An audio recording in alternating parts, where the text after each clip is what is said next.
Logan Bennett stepped through the weathered wooden doors of Bennett Sons Tavern just after sunset, the familiar scent of oak-aged whiskey and citrus peel immediately wrapping around him like a memory. But this wasn't a casual visit. Tonight he wasn't the polished owner, known for his firm handshake and warm laugh. No tailored suit, no friendly greetings, just jeans, a hoodie, and a baseball cap pulled low. To his staff and the Friday night crowd, he was just another regular looking to unwind. But in reality, Logan was a man on a mission. Earlier that morning, an anonymous email had landed in his inbox, a warning about something he never thought possible. Someone was leaking his family's secret cocktail recipes. Instead of brushing it off as a prank or a competitor's stunt, Logan's gut told him to pay attention. The message had details no outsider should know, references to specific ingredients, mentions of past employees, and one name that stood out like a flare in the dark Velvet Ember, the slick modern cocktail lounge across town that had been trying to imitate Bennett and Sons' menu for years. Logan had dismissed them as flashy imitators, all style and no substance. But if they were now targeting his most guarded formulas, recipes passed down for 3 generations, it was no longer a matter of pride. It was a matter of legacy.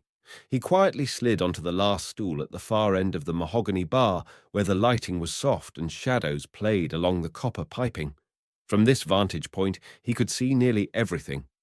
The service station, the office door, the prep counters, and most importantly, the bartenders at work. The place buzzed with its usual rhythm, clinking glasses, soft jazz from the speakers, and the low murmur of conversations between old friends and first dates. It should have felt like home, but tonight something was different. Logan's eyes were alert. Scanning for cracks in the surface, Bennett and Sons Tavern wasn't just a bar. It was a living artifact of his family's history. His grandfather, Walter Bennett, had opened it during the tail end of Prohibition, crafting 3 signature cocktails that became local legends. Logan's father had expanded the menu to a dozen, adding creative twists while preserving the soul of each drink. And under Logan's leadership, the collection had grown to 28 handcrafted cocktails, each built from scratch, never mass-produced, with parts of their recipes known only to select staff. The instructions were scribbled in weathered notebooks, some nearly falling apart, and locked inside a safe behind a false panel in Logan's office. Every bottle on the back shelf, every garnished glass that slid across the bar represented years of love, struggle, and craftsmanship. Customers didn't just come for the drinks. They came for the story, for the feeling of stepping into something authentic, something earned. That's what set Bennett and Sons apart from the trend-chasing bars with fog machines and LED menus. And that's why the idea of those recipes falling into the wrong hands felt like a knife to the gut. Logan had sacrificed too much to let someone cheapen what his family built with sweat, sleepless nights, and soulful hands. As he sat there pretending to scroll on his phone while discreetly watching every movement behind the bar, Logan felt the weight of generations pressing on his shoulders. This wasn't about one cocktail or a pair of disloyal employees. This was about protecting the heart of the tavern, the unseen threads that bound his past to the future. And though he hadn't yet seen proof with his own eyes, the tension in his chest told him it was coming. Whatever was happening beneath the surface of Bennett and Sons tonight would be the night he'd begin to uncover it. Logan had been seated for less than 10 minutes when he noticed the subtle shift in energy behind the bar. Tyler, the younger of the 2 bartenders on shift, had just finished serving a couple at the far end and leaned in close to Brandon, the more seasoned mixologist with 5 years under his belt at Bennett and Sons. Their conversation started innocently enough, standard bar banter. Soft chuckles, a shake of the head here and there, but something about their body language set Logan on edge. They weren't just talking, they were whispering, glancing around with the kind of nerves that had nothing to do with a busy night or a forgotten order.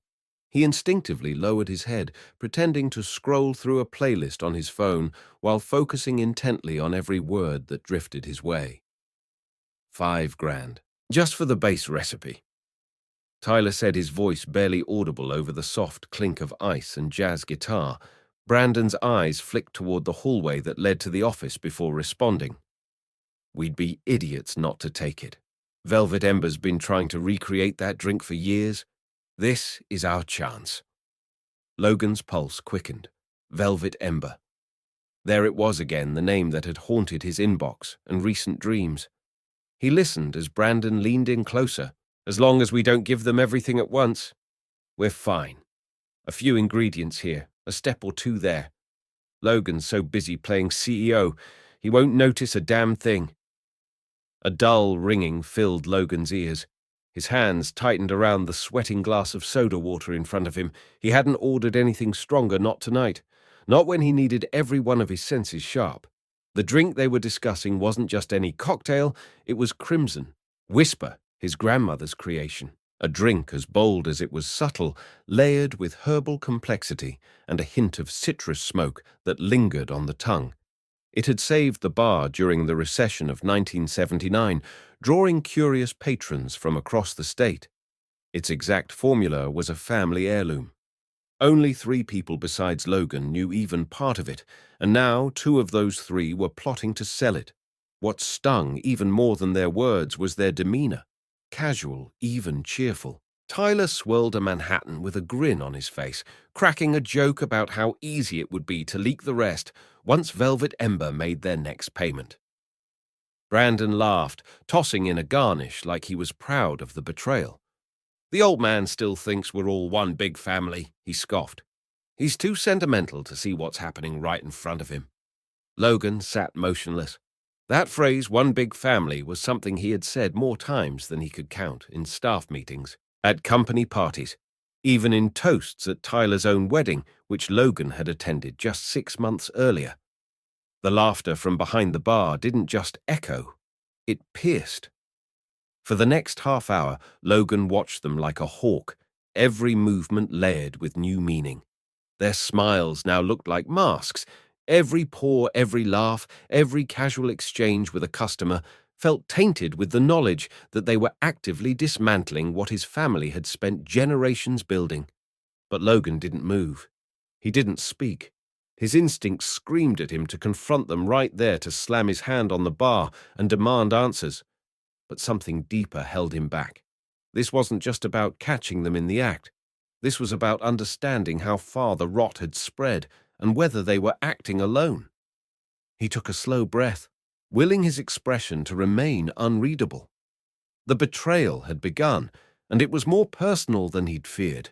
They weren't just stealing a drink.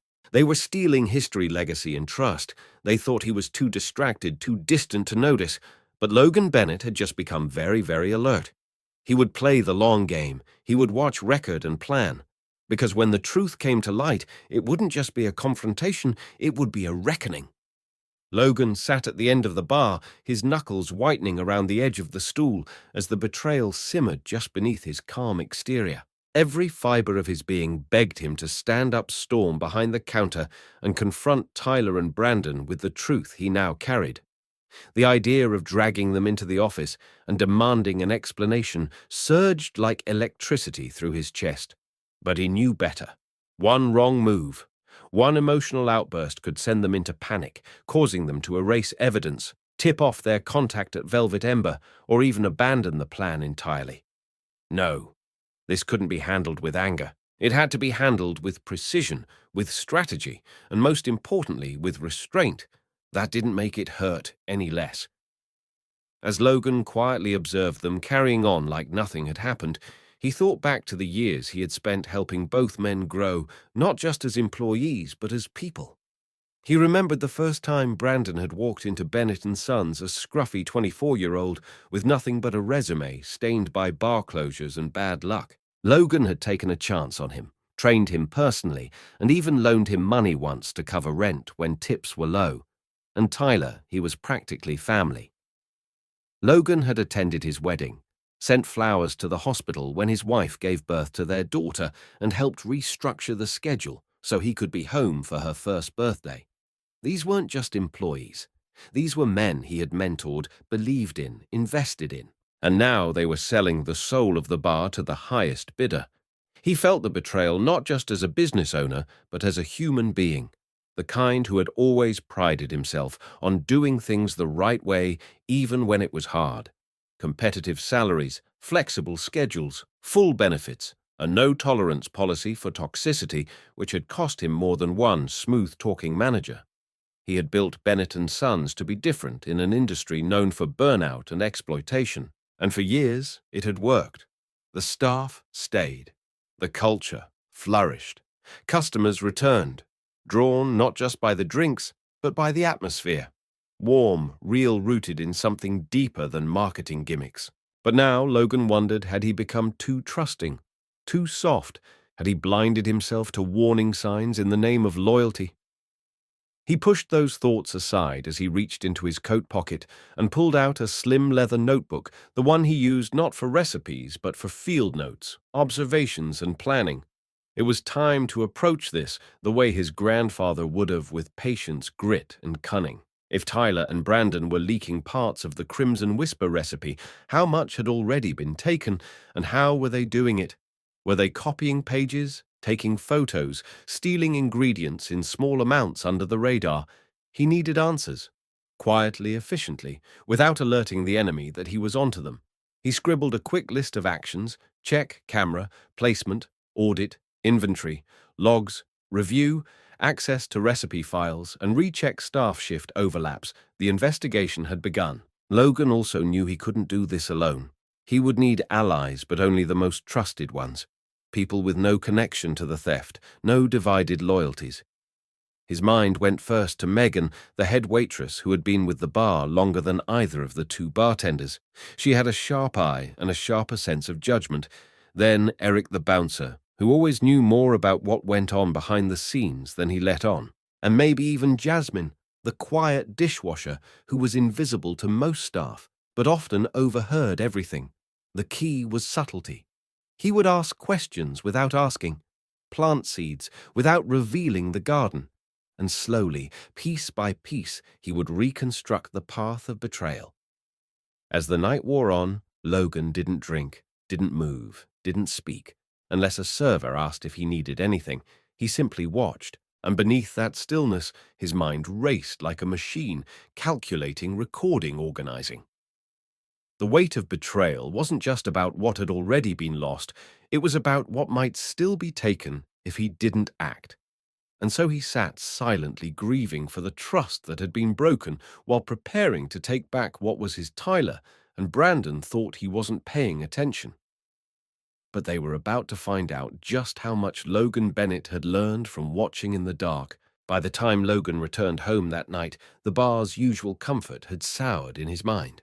The warm glow of Bennett and Sons' iconic signage, once a beacon of pride, now felt like a fragile illusion, one that could be shattered at any moment.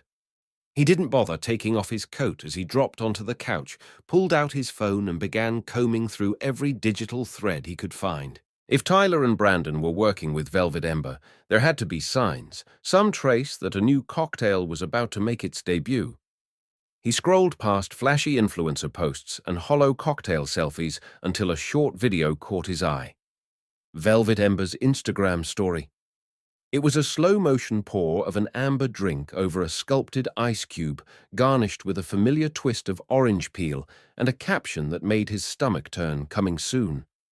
A whisper of something bold. Velvet Revolution. That twist of orange wasn't random. It was the signature garnish of the Crimson Whisper, the one his grandmother insisted represented the twist of fate that saved the tavern. The drink in the video was close, dangerously close to what his family had protected for over 4 decades. Logan's pulse quickened. This wasn't theory anymore. This was theft in progress. And with Velvet Ember's marketing machine gearing up, he knew they weren't just stealing a drink, they were about to pass it off as their own. Once the new cocktail launched, it would be nearly impossible to prove ownership. He needed evidence, leverage, and most of all, he needed time. Something he was running out of fast. The next morning, Logan arrived at the tavern before sunrise, the air still damp with night and the streets barely waking. Inside the office, he flipped on the overhead lights and pulled up the digital inventory logs. Over the last 6 weeks, several ingredients had been depleting faster than usual: Amaro blood orange extract, smoked rosemary bitters, and a rare orchid essence used only in the top layer of the Crimson Whisper. None of it had been enough to flag automatically. Tyler and Brandon had been smart hiding the theft inside regular usage patterns. But when Logan compared it with usage during previous months, the pattern became unmistakable. The ingredients were vanishing slowly, methodically, and just enough to avoid suspicion.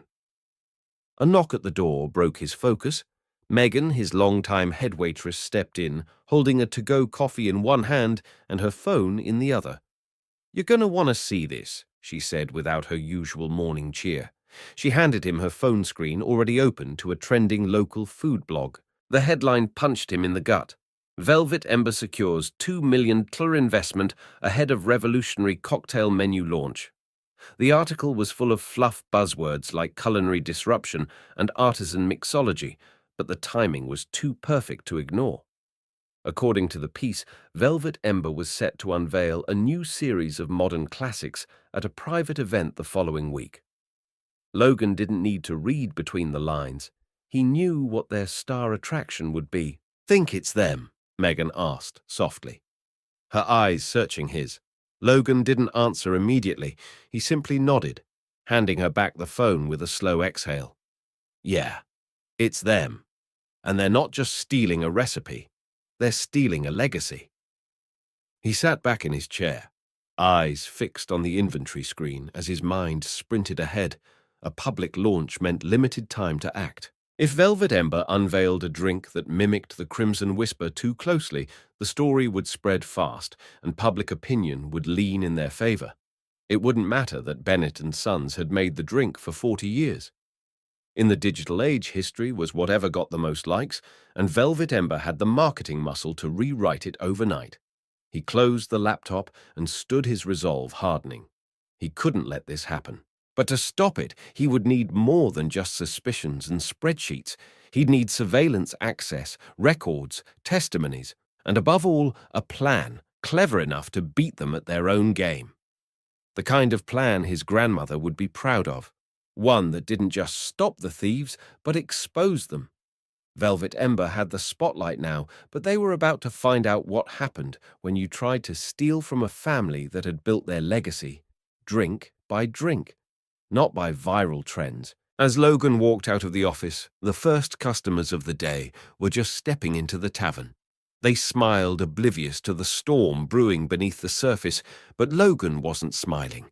He was already moving quickly, because the race against time had officially begun. Logan barely slept that night. Instead, he sat in the back office of Bennett Sons Tavern with nothing but a thermos of black coffee, his leather-bound notebook, and the soft hum of the surveillance monitors illuminating the dim room. For years, he had reviewed these recordings, casually checking for miscounts, ensuring closing duties were done, or simply catching glimpses of small moments between staff that reminded him why he built the tavern in the first place. But now, his gaze had sharpened.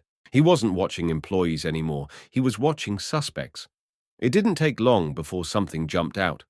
Brandon, his steady, confident bartender, was on screen entering the staff-only hallway near the recipe cabinet just after midnight on a day he wasn't scheduled to close. What made Logan sit forward wasn't the timing, though. It was the way Brandon moved. He wasn't rummaging. He wasn't curious. He was prepared. Brandon unlocked the cabinet, pulled out the recipe binder labeled Development, and flipped directly to the divider marked Legacy Originals.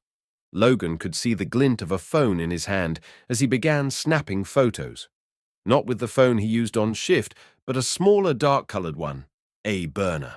It was subtle, almost casual. Brandon closed the binder, wiped it down with a bar towel, and walked away like nothing happened. Logan rewound the footage and watched it again, then again.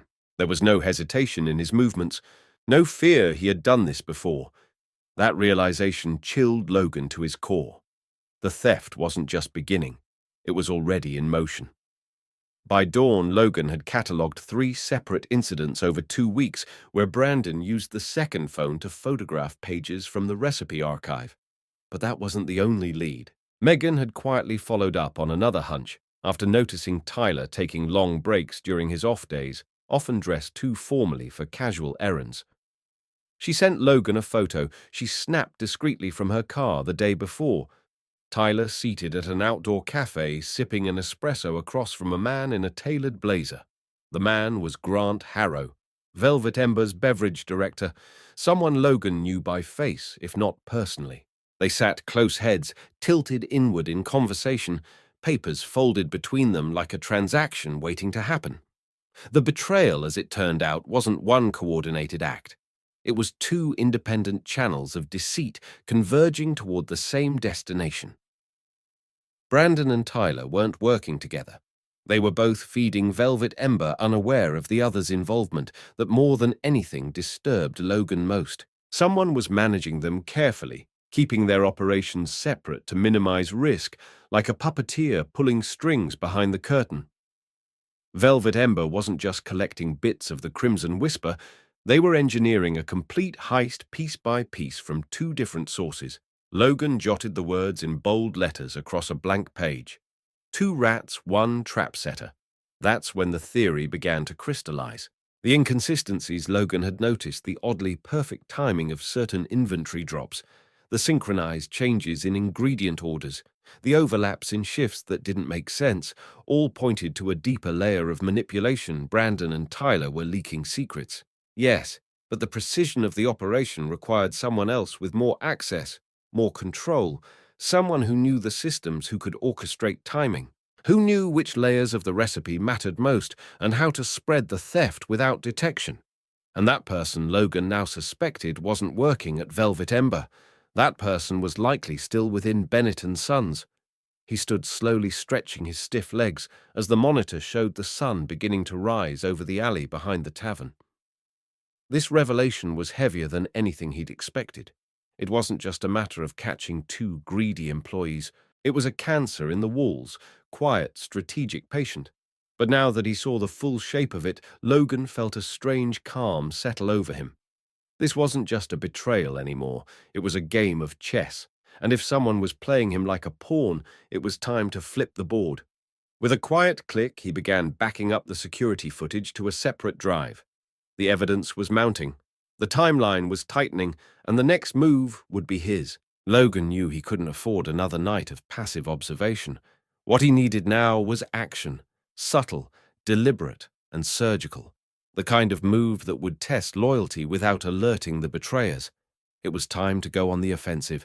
As the morning light filtered through the stained glass window in the back office, Logan pulled out his grandmother's original recipe ledger, aged, frayed, and familiar. He flipped past the real formulas, past the weathered notes written in his father's blocky handwriting, and landed on a blank page near the back. There he began to write. The drink he was about to create would never be served. It wasn't meant to be enjoyed. It was bait, pure and simple. He named it Moonlit Vow, a name elegant enough to sound like a true Bennett classic, but vague enough to avoid suspicion. The ingredients: real, but combined in a way that no true mixologist would dare to execute. The result would be bitter, unbalanced, and visually underwhelming, flawed by design.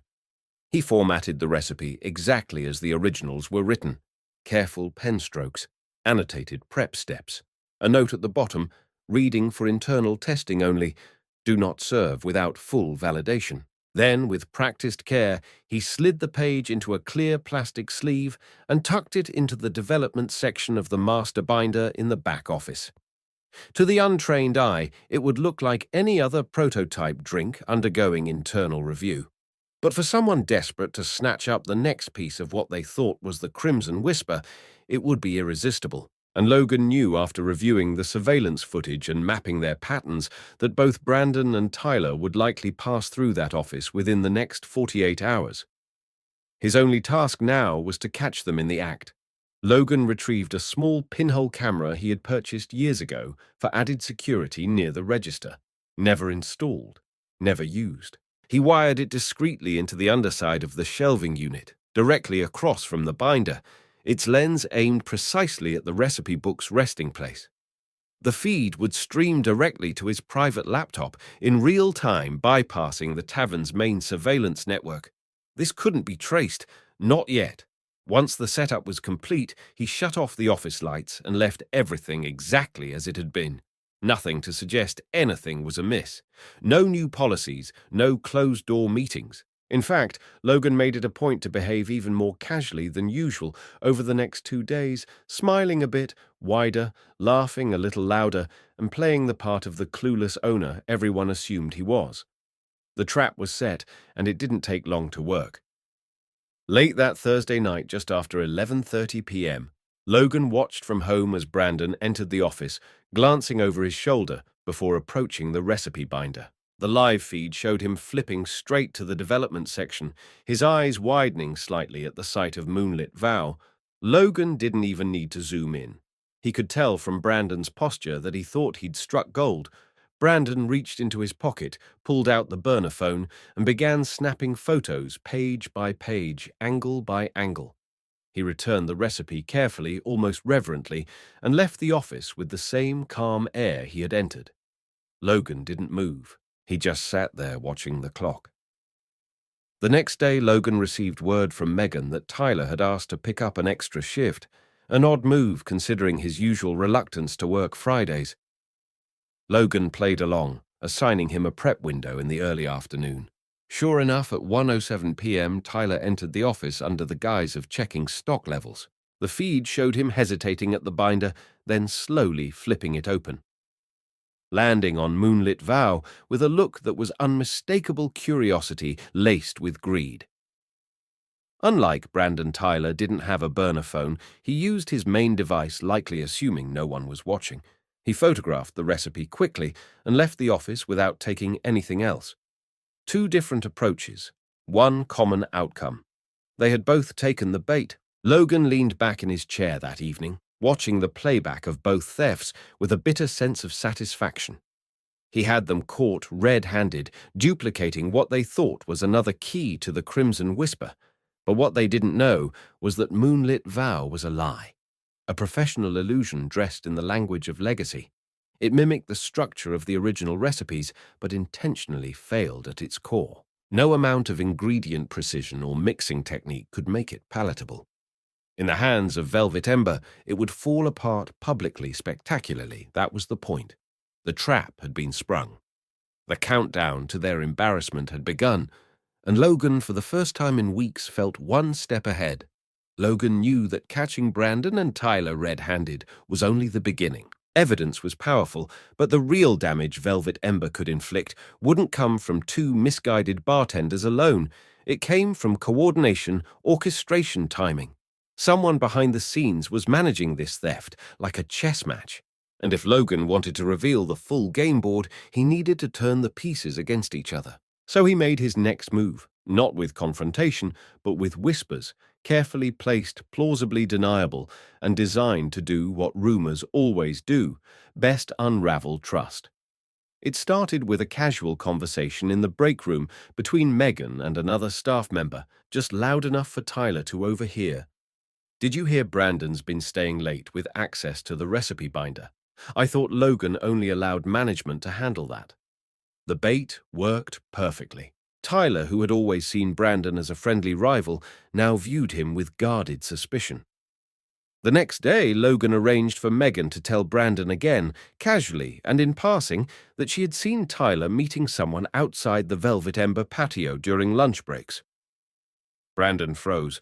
His reaction was so immediate, Logan didn't need confirmation. The seeds had been planted. That night, Logan saw the first signs of the plan working. Tyler stayed behind after his shift under the pretense of reorganizing the garnish station, but he wasn't cleaning. He was rifling through Brandon's locker. 2 days later, Brandon quietly requested access to the shift schedule for training purposes. Logan granted it, fully aware it was a ploy to monitor Tyler's movements. The bar had become a silent battlefield, and neither bartender realized they were fighting ghosts Logan had created. Soon after, the anonymous tips began. The first came through the generic feedback email used by staff to report workplace issues. It warned that a certain bartender had been sneaking into the office and using an unregistered phone to photograph recipes. Logan smiled grimly. Brandon's wording was stiff, cautious, trying to tiptoe around full confession while pointing fingers. The second tip arrived a few hours later this time through a private message to Megan's work phone. You might want to check Tyler's browsing history. He's been searching cocktail blogs linked to Velvet Ember, just saying the panic was setting in. They weren't protecting each other anymore. They were trying to be the first to flip. But amidst all this chaos, Logan noticed something that made him pause. The timing of the thefts.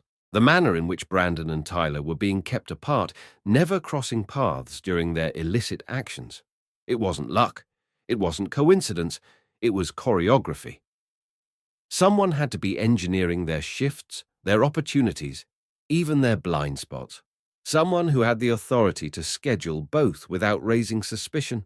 Someone who knew how the tavern systems worked inside and out. And while Brandon and Tyler were busy pointing fingers at each other, Logan was now focused on a different question entirely. Who was pulling their strings? His thoughts drifted to Ethan, his operations manager, and the man he had trusted to run the back end of Bennett and Sons for 5 years. Ethan had the master keys, the access codes, and the authority to alter shift patterns and ingredient orders without requiring Logan's signature. More importantly, Ethan had been uncharacteristically absent during the height of the suspicious activity. He always had a reasoned supply runs, meetings, inventory audits. But when Logan looked back at the records, the overlaps were uncanny. Brandon and Tyler were good, but not that good. Someone had helped them without their knowledge, and Ethan fit the profile too well to ignore. Still, Logan wasn't ready to accuse, not yet. This game had become layered, complex, and deeply personal. He needed more than suspicion. He needed proof. And to get it, he had to let the paranoia between Brandon and Tyler escalate just a little further. As long as they stayed focused on each other, the real puppet master would remain unaware that Logan was getting closer by the hour. The plan was no longer just about catching thieves. It was about exposing the architect of betrayal that threatened to erase everything his family had built. And as Logan watched the bar operate under a tense quiet, he knew one thing for certain. The next revelation wouldn't come from a camera. It would come from breaking the silence behind the smiling mask of loyalty. The deeper Logan dug, the more undeniable the truth became. What started as a gut feeling soon transformed into a pattern too precise to ignore. The shift schedules, the inventory adjustments, the timing of recipe access, none of it could have happened without the knowledge and oversight of someone in a position of control. Someone who knew the daily operations of Bennett and Sons better than most, and only one name made all the pieces snap into place. Ethan Moore, Logan's longtime bar manager, the man he had trusted for 5 years to run the back end of the tavern to be his eyes and ears when he wasn't around. If Brandon and Tyler were the hands carrying out the theft, Ethan was the brain, the strategist, the one orchestrating it all behind the scenes, keeping his hands clean and his name out of reach.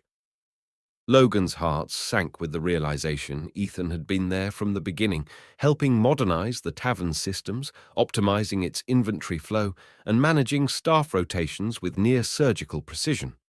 He had earned Logan's trust through competence and consistency. But now that trust felt like a weapon turned inward. Logan reviewed the employee access logs and found exactly what he feared. Ethan had accessed the secure recipe cabinet multiple times in the past month, always during off hours, late nights, early mornings, times when no one else was scheduled to be in the building.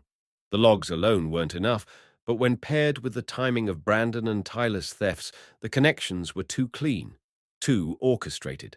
This wasn't an accident. This was a long game, and Ethan had been playing it perfectly.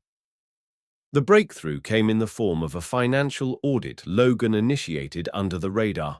With the help of a discreet forensic accountant, an old friend of his father's, Logan discovered a series of offshore transactions linked to a shell company registered in the British Virgin Islands, the recipient Ethan Moore.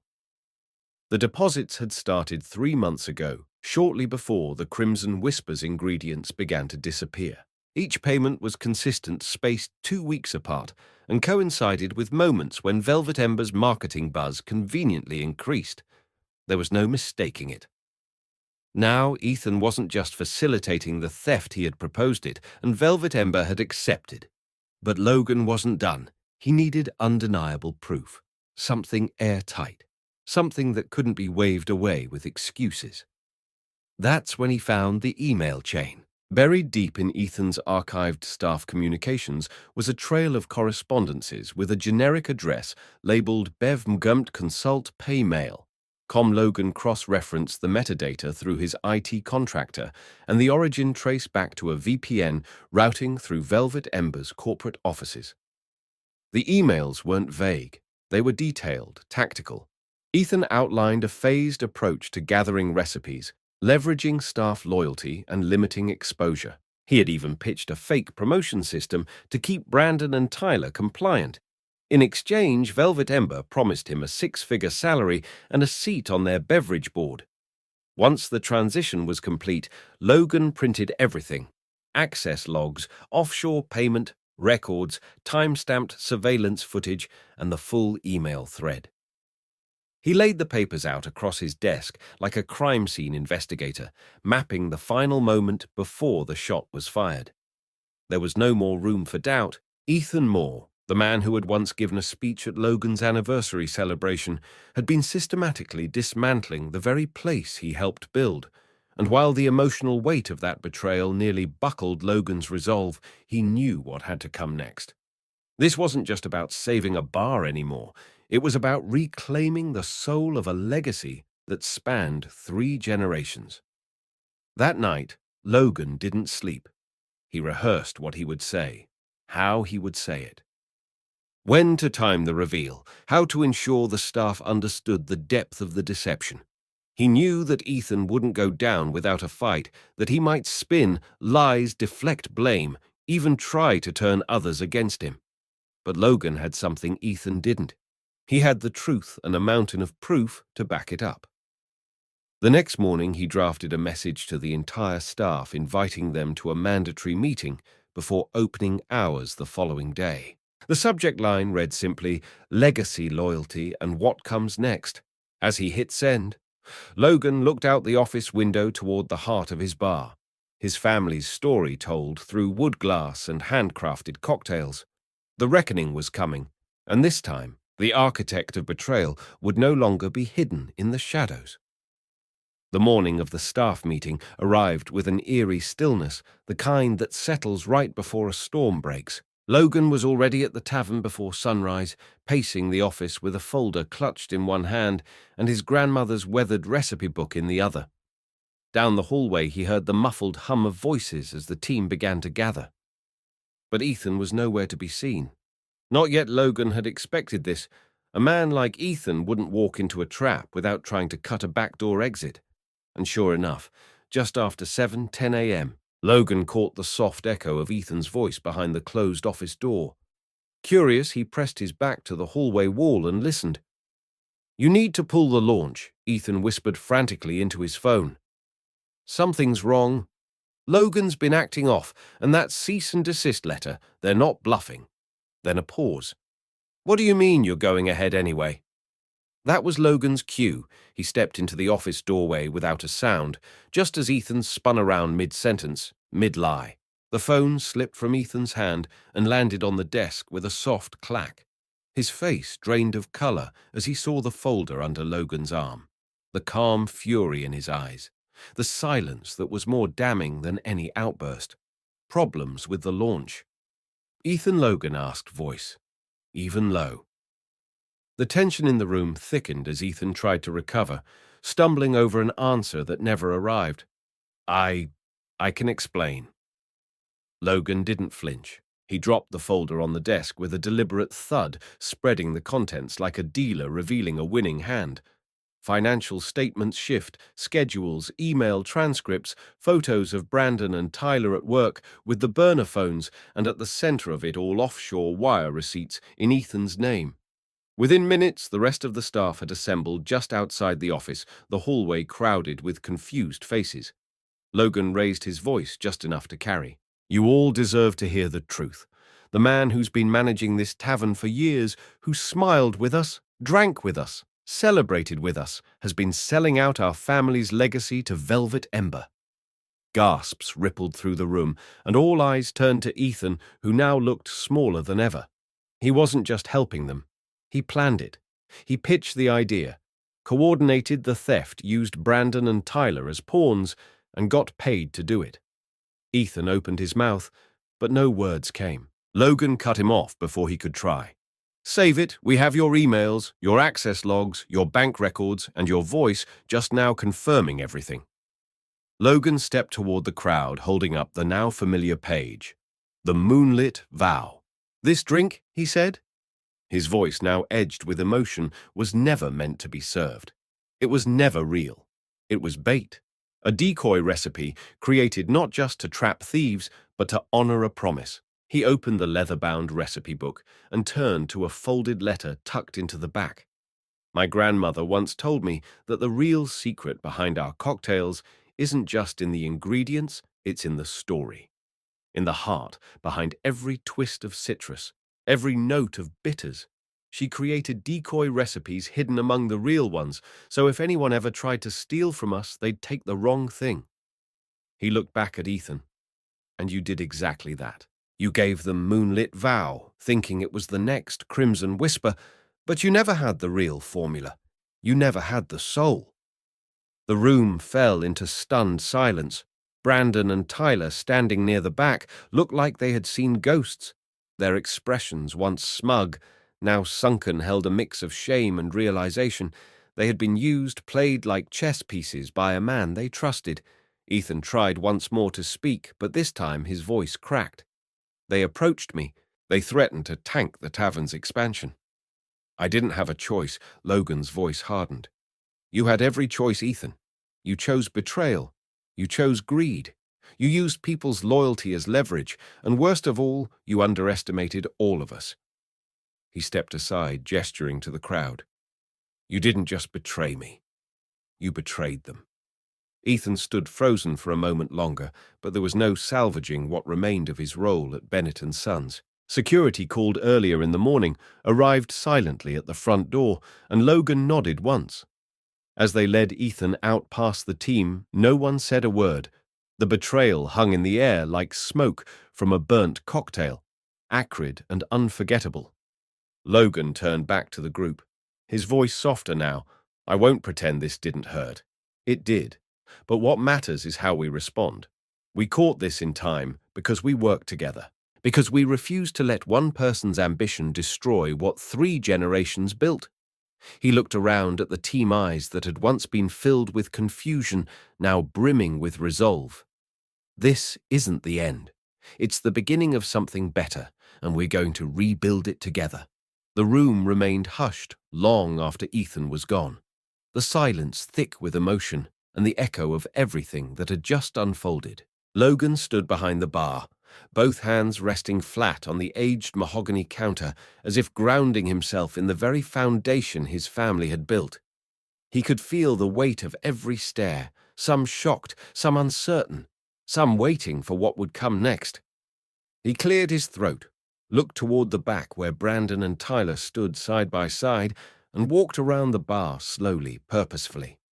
Before we move forward, he said, voice steady but firm. We have to address the 2 of you. Brandon lowered his eyes. Tyler shifted his weight uncomfortably. They had no excuses left, and they knew it. Logan stepped closer, pulling 2 envelopes from his back pocket and laying them on the counter between them. Inside each envelope are 2 documents, he said. One is a resignation letter. You can sign it. Walk away and leave this place behind. No hard words, no retaliation. Just an ending.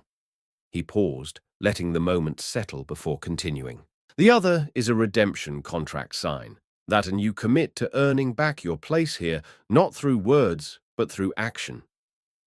Through trust, rebuilt day by day. You'll be held to the highest standard, you'll mentor the younger staff, you'll help fix what was broken, and you'll do it, knowing this is your one and only second chance. There was a long beat of silence. Then, without a word, Brandon reached for the redemption contract. His hand trembled slightly as he picked up the pen, but there was no hesitation in his motion. Whatever it takes, he said quietly, voice tight with emotion. I want to make this right. Tyler followed suit, moments later signing his name beside Brandon's with a heavy breath.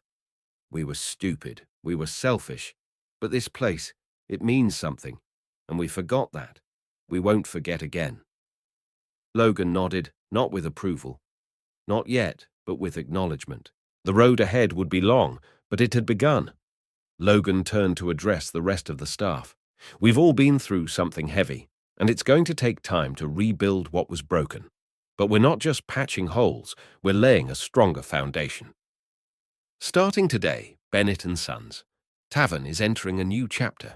He stepped aside and rolled out a large blueprint on the bar, revealing sketches for a full renovation of the space, a new bar layout, updated kitchen, better storage, and a reimagined private tasting room. We're redesigning the tavern not just for beauty, but for transparency. There will be upgraded security cameras in all back-office areas, a digital access system for the recipe vault, and a tamper-proof inventory tracker. But that wasn't all. Logan reached beneath the counter and lifted a black leather-bound menu, mock-up embossed with gold lettering. And we're launching something new. The Legacy line, 20 new signature cocktails. But this time they'll be created together as a team. Every bartender, every server, every prep cook will contribute ideas, but no one will hold the full recipe alone. Each drink will be a collaboration, a symbol of what we can do when we build together, not behind each other's backs. A murmur of excitement rippled through the staff. Even Megan, who had been so stoic throughout the crisis, allowed herself a small smile.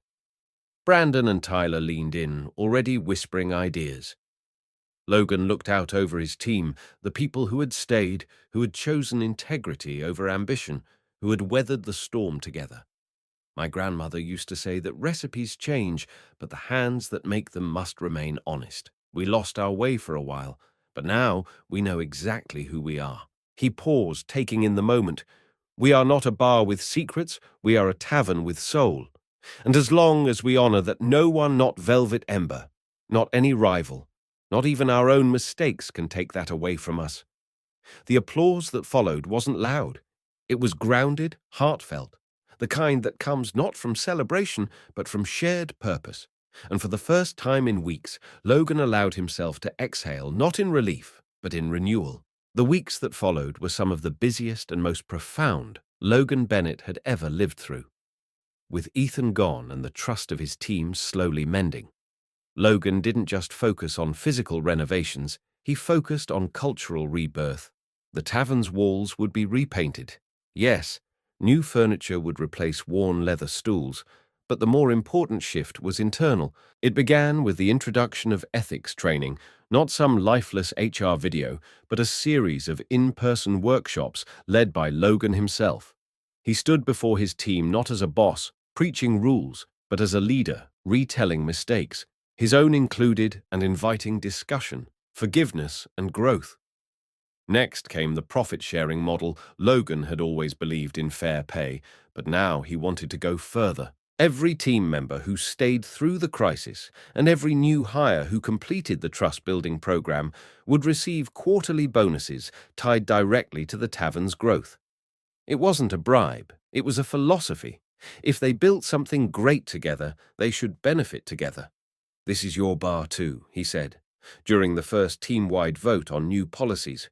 "You're not just making drinks, you're making history, and history should reward the hands that shape it." The sense of ownership that followed was immediate. Staff meetings turned into creative think tanks. Even dishwashers suggested cocktail names. Something sacred had been broken. Yes, but something even stronger was rising from its place. By the time the grand reopening arrived 6 months later, the name Bennett Sons Tavern had taken on new meaning. Lines formed around the block before doors even opened, filled with returning regulars, curious newcomers and journalists eager to cover the story of a legacy almost lost and triumphantly reclaimed. Inside, the new layout shimmered with warm lights and brushed copper, a blend of old soul and modern craft. But the heart of the tavern still beat from the same place behind the bar where Logan stood that evening wearing his father's old leather apron and rolling up his sleeves to mix the drink that started it all. Crimson Whisper. The recipe hadn't changed. It still required careful timing, precise pause, and the finishing twist of orange peel that symbolized resilience. As he stirred the ingredients over hand-chipped ice, Logan couldn't help but feel the presence of his grandmother beside him, not as a ghost, but as memory made real. Her wisdom echoed louder than ever now. She'd once told him, "Guard your secrets, but never guard your heart." He had misunderstood it for years, thinking it meant protecting what was written on the page. But now he knew better. The true secret wasn't hidden in a recipe vault. It lived in the space between people, trust, given trust, earned, and trust restored.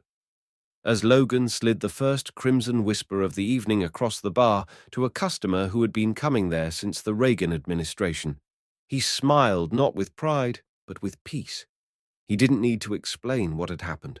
The story was already etched into the new foundation, into every updated policy, every collaborative cocktail, every staffer who had stood by him. The betrayal, though painful, had become a catalyst.